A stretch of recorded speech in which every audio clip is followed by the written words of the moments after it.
Une information peu réjouissante pour commencer cette journée du vendredi 3 janvier. Selon les données compilées par l'INSEE sur les 20 dernières années, le 3 janvier est le jour où l'on recense le plus de décès en France, Yasmina Katou. Oui, chaque année, le 3 janvier, en moyenne, 1900 personnes décèdent contre 1600 les autres jours. Ce pic s'explique d'abord parce qu'il y a plus de décès en hiver, notamment chez les personnes âgées à cause des virus, comme le Covid ou la grippe.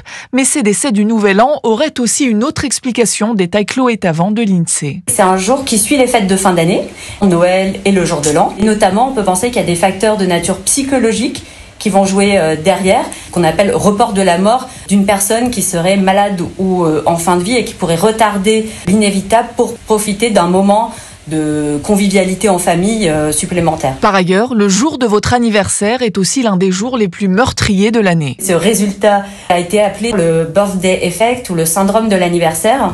On peut penser que pour les plus jeunes, ça va être plutôt un moment de comportement à risque, des accidents de la route, des chutes, mais aussi des accidents cardiovasculaires pour les personnes peut-être d'âge intermédiaire liés à la consommation excessive d'alcool. À l'inverse, le 15 août, peu de décès sont enregistrés. L'Institut a remarqué que l'on meurt moins les jours fériés, notamment à l'hôpital.